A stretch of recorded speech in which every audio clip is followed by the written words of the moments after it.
July 1939, 25,000 feet above sea level. A man lies alone in a collapsed tent on the side of the second highest mountain on Earth. He's frostbitten, delirious, and surrounded by the frozen waste of his own body. No food, no water, no hope. For 2 weeks, he waits for a rescue that will never come, because the world below already believes he's dead. At 8,611 meters, 28,251 feet. K2 is the second highest mountain on Earth, but by every other measure, it is considered the deadliest. Steeper than Everest, colder, more remote, technically demanding in a way few mountains can rival. It has earned many names.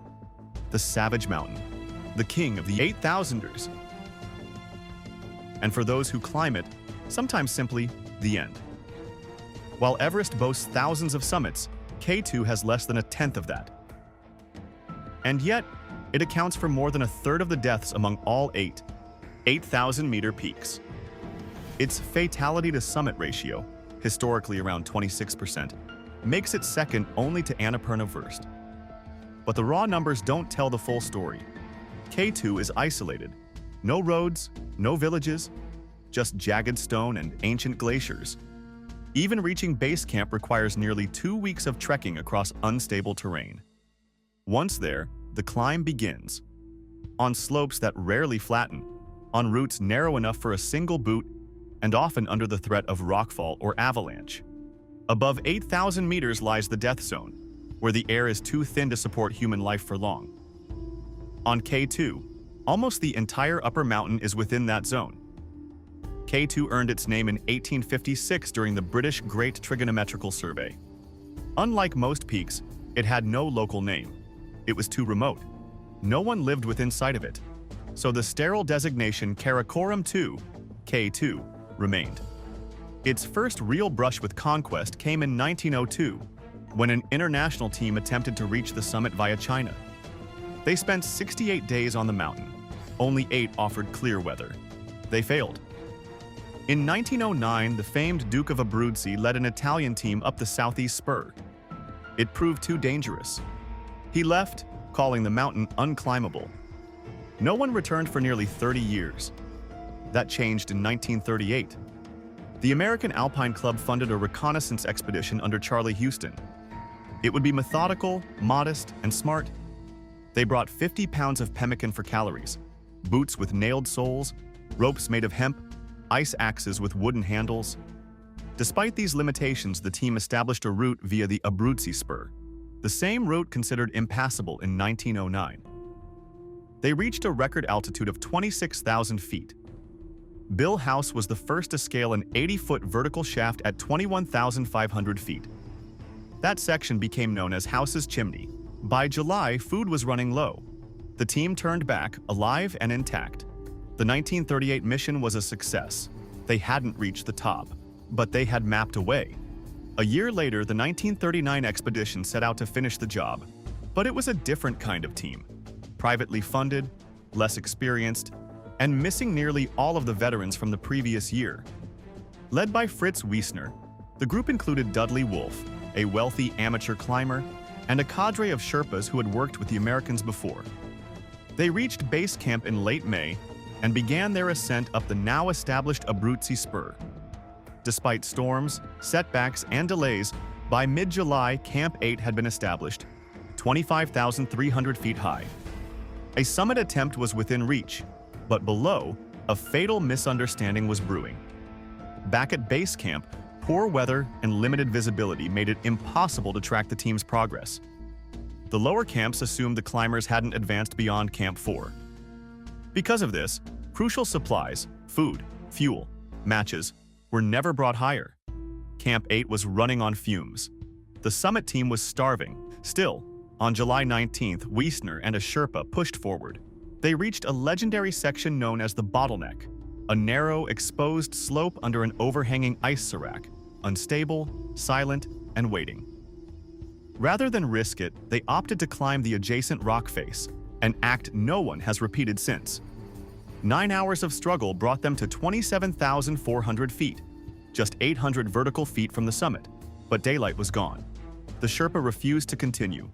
They turned back. When they returned to Camp 8, they found Wolfe, frostbitten and alone. He had been without food, water, or even fire for days. Still determined, Wiesner and his Sherpa descended further for supplies, leaving Wolf behind, planning to return. They never could. The lower camps had already begun tearing down. The Sherpas, told that the upper party was dead after seeing avalanche debris and hearing no reply, believed there were no survivors. With the porters due soon, they evacuated the camps. Wiesner and his Sherpa reached base camp on the 24th, exhausted, enraged, and accusing the others of abandoning them. Realizing Wolf had been left behind, 4 Sherpas mounted a rescue. In an astonishing feat, 2 of them climbed from base camp to Camp 6 in a single day, 7,000 vertical feet. By July 29th, 3 Sherpas reached Camp 7 and found Wolf. What they saw horrified them. He was incoherent, emaciated, refusing to descend. They promised to return the next day. They never came back. No one knows what happened. Avalanche, fall, exposure. It's never been confirmed. Wolf became the first American to die on K2. So did 3 Sherpas who tried to save him: Pasang Kakuli, Pasang Qatar, and Fin Su. The 1939 expedition ended not in glory, but in heartbreak. Miscommunication, misjudgment, a relentless mountain. It was not one mistake, but many, that brought the mission down. Charlie Houston would return in 1953 for one more attempt. He would turn back, not for glory, but to save a friend. And K2 would remain unclimbed until 1954, by an Italian team that reached the summit, but not without loss. To this day, K2's reputation holds, not just for its height, but for the price it demands. Dudley Wolf became the first American to die on K2. The bodies of the Sherpas who attempted his rescue were never found. Their names were Pasang Kakuli, Pasang Qatar, and Fin Su. The mountain remembers them all. In the summer of 2008, teams from all over the world gathered at K2's base camp. There were Koreans, Norwegians, Serbians, Dutch, French, and a group of Nepalese Sherpas. Some were seasoned veterans, others ambitious amateurs. There were 24 climbers in total planning to summit that week. The date they chose was August 1st, when a rare weather window opened.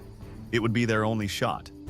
They spent weeks establishing high camps, fixing lines, acclimatizing their bodies. The route they would take was the classic Abruzzi Spur, ending at the bottleneck, a narrow traverse beneath a deadly overhanging ice serac. Everyone knew it was the most dangerous section, but there was no other way up. On the morning of August 1st, climbers left Camp 4 before dawn. The summit was just 1,000 meters above, but it was deep in the death zone. Each step burned like fire in the lungs. The air was thin, every breath a struggle. The snow was deep, the slope sharp, and the narrow path wound under hanging ice. Delays started early. Fixed lines weren't in place as expected. Some had to stop and attach ropes themselves, costing crucial hours. Others waited in the cold for the teams ahead to clear bottlenecks, literal and figurative. Time slowed. Oxygen ran thin. Still, they pushed upward. By 6 p.m., 24 climbers had reached or were approaching the summit of K2. They took photos, hugged, raised flags. No one noticed that night was falling. No one noticed the serac above them beginning to shift. Just after 8:30 p.m., as darkness swallowed the upper slopes, the serac collapsed. Massive chunks of ice thundered down the bottleneck. It sheared away the fixed ropes, their only way down. It took several climbers with it, some vanishing instantly into the abyss. For those still above, the descent became a nightmare. In the darkness with no lines, on a 60-degree icy slope at 8,200 meters, they were trapped. One by one, the climbers tried to descend. But without ropes, many became disoriented. Some slipped. Others simply sat down, too weak to go on. Marco Confortola, an Italian climber, watched friends die around him. He had severe frostbite. His toes were blackening inside his boots. He could barely walk. Still, he descended, crawling down the face of the mountain over 3 days. Wilco van Rooyen, from the Netherlands, became separated from his team. Blinded by snow and without food or water, he wandered alone at altitude for 2 nights. He hallucinated, talked to the mountain. He watched men fall to their deaths right in front of him. The Nepali Sherpa Pemba Gyalje became a hero. He made 3 separate rescue attempts without oxygen, saving multiple climbers. On his third trip, he broke down weeping. There was nothing more he could do. Others were not so lucky. Hugo Dobered, a French climber and father of 4, radioed down, "I'm at the bottleneck. I cannot go further. I love you." He was never seen again. Gerard MacDonald, the first Irishman to summit K2, refused to descend without helping others. He stayed behind with 3 stranded climbers. All of them were buried when the Serra collapsed again the following day. Some died standing, frozen in place. Others were found weeks later, halfway down the slope, eyes open and hands clenched. Their final hours were spent in total isolation. No radio contact, no visibility, no rescue. By the end, 11 people were dead. Most were swept away in avalanches. Some succumbed to cold, to falls, to hypoxia. Some simply sat down and never stood up again. Their bodies remain on the mountain, too high to retrieve. Some lie beneath the snow. Others, visible still today, serve as grim markers on the route to the top. K2 did not care where they came from, what language they spoke, how many children were waiting at home. The mountain took them all the same.